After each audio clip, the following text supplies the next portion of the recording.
Hey, good morning from the office. We're North Georgia's only live online morning show. Let me get the volume down on this new phone. I tell you what, I'm your host, BKP. I'm moving everything away from the microphone this morning because yesterday we had a little bit of an audio problem, but I think it's where I had the computer close to this mic. I'm your host, BKP. You know, we get really attached to these phones, don't we? And yesterday became the day that your host here had to go and get a new phone, put all my apps back in, try to put all my apps in, try to get all my contacts, and I spent a good portion of the day getting this nice little new phone set up, but I'm back on track. Now, before we start this morning, we know that America is mourning the loss of Barbara Bush. Amanda, don't pay attention to him. Pay attention to me for 10 minutes, okay? He'll be okay. Our first guest is here, and you know, Amanda needs to pay attention to what we're doing here. Anyhow, we're mourning the loss, America is, of the First Lady, Barbara Bush, and you know, last night, I think her and George married 73 years, so our thoughts and prayers go out to the Bush family this morning. Now, a couple things I want to talk about. Let me tell you what we're doing this morning. At 8:15, we're going to start, again, our second day of what we call local candidates. And today is Fannin County Board of Commissioner Post 2 candidates. We'll start at 8:15 with Trip Ritchie. Then we'll go to at 8:40, right around that time. Try to stay scheduled. 8:40, we'll have Glenn Patterson in here. And then at 9 o'clock, Larry Joe Sosby, the incumbent, will be with us. So all three candidates will be here today. And our goal is only and always to get you, the voters, the most information in making your decision on Election Day. So we'll start that. It's Local Candidate Day, Fannin County Post 2 Commissioners, again here on FYN TV. So let's start with this, all right? Now, this morning, what is Anderson Cooper doing now? Like the vault. Remember Al Capone's vault? Remember the 60 Minutes where Anderson Cooper had Stormy Daniels, all right? And Stormy Daniels talked about somebody approaching her in a parking lot with her daughter there, okay, and threatening her to lay off of Donald Trump, back away, or your daughter may get it. And remember that? And we were all wondering that night, oh my God, and she couldn't remember who it was. So they called in a world-renowned, I mean, her attorney, the top, the best sketch artist. That's where we're at, America. Stormy Daniels brings in her attorney, a sketch artist. So yesterday, a sketch was released of CNN, MSNBC, and America's Most Wanted. There he is. That's the sketch of the guy. That's the sketch of the guy that supposedly approached Stormy Daniels. Now, this is the sketch artist that Stormy Daniels' attorney hired. This is the person that Stormy Daniels described. So what's it got to do with Donald Trump, huh? How could he do anything to this? How can Michael Cohen do anything to this? But it turns out that if you look at this sketch very close, it resembles a little bit of Stormy Daniels' ex-boyfriend. There you go. That's Stormy Daniels' ex-boyfriend up against the sketch. I don't know. Just saying, right? Anderson Cooper sitting there this morning and saying, damn, what do I do with that? There's America's Most Wanted. You waited for it. Looks like maybe Stormy Daniels' ex-boyfriend approached her in the parking lot and whatever. Okay. So, I call it diversion, all right? The fake media, thank you, Larry. I support President Donald Trump, not fake news media. The diversion, okay? And first of all, you got Michael Cohen, Sean Hannity, Stormy Daniels, a sketch artist, an ex-boyfriend, Kimba Woods, George Soros, and the Clintons. How do you put all that together? So Michael Cohen, his office is raided by the FBI. All right, they clean out all of his files. He has to go to the Southern District Court. He's going to court. Michael Cohen is going to court to try to protect attorney-client privilege between him and the President of the United States. But the judge, Kimba Woods, all right, demands that Michael Cohen reveal his mystery client. I demand you reveal the mystery client, says Kimba Wood. So, Michael Cohen reveals it's Sean Hannity.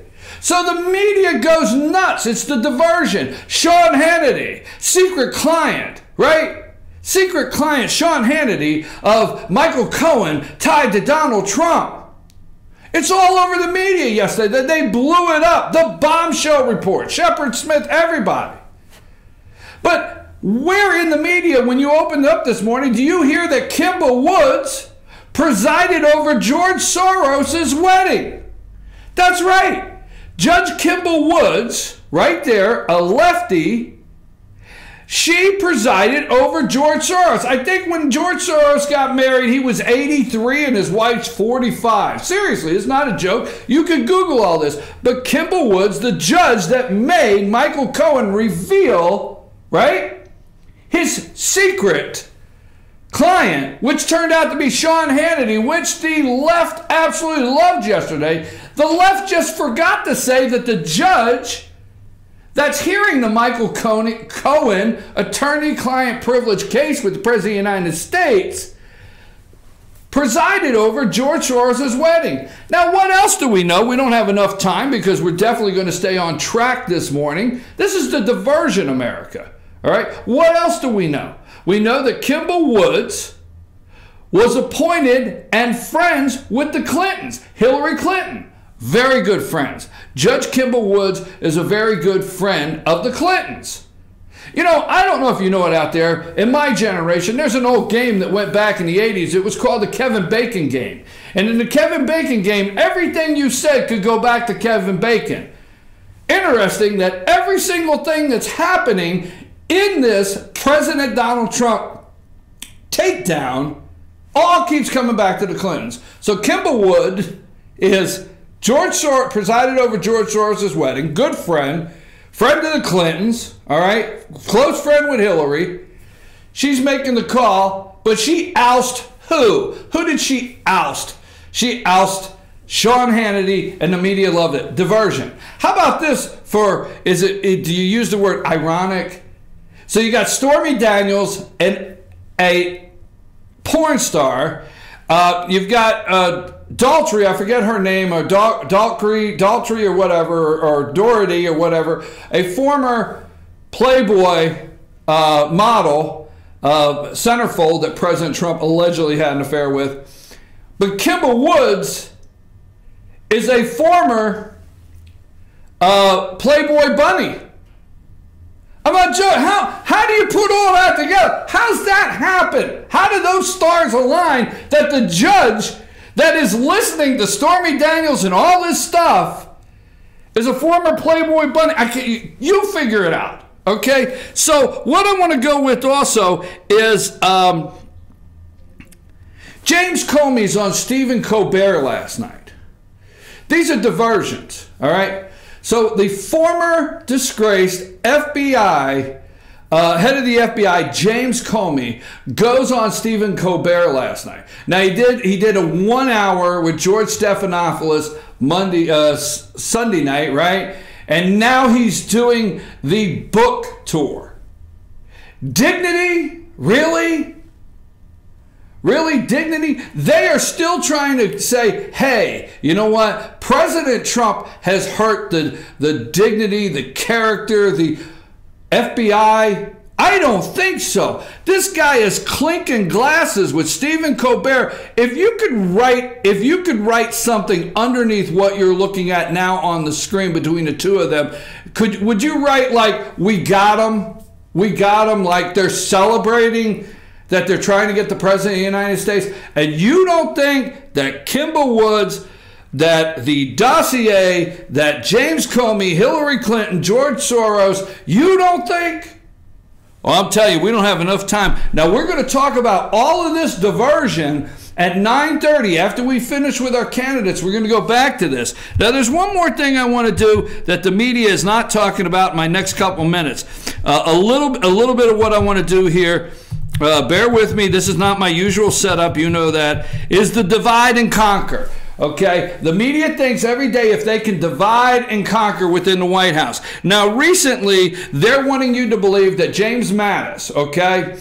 Now, I get really cautious when I talk about the military because I did not serve in the military, so I'm cautious. But James Mattis, a four-star general, is as clear. There's probably nobody in the United States as clear on who the commander-in-chief is, how it works, and what his duty is. I'm just serious. Now, I don't know that, but that's my feeling, everything I read.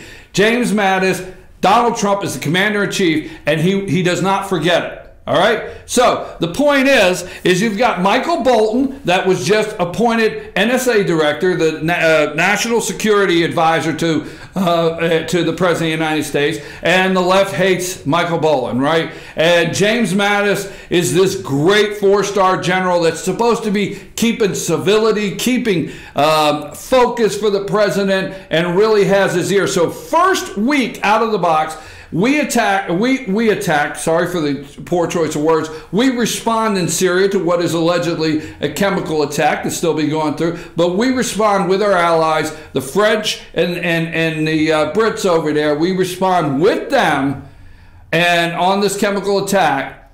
And there's immediately today, the news is coming out that Mattis advised the President of the United States to go to Congress for authority to do that. All right, so they're trying to divide Mattis, all right? Mattis and the president and Bolton, they're already trying to do that. Don't miss what they're trying. Here's what I think happened.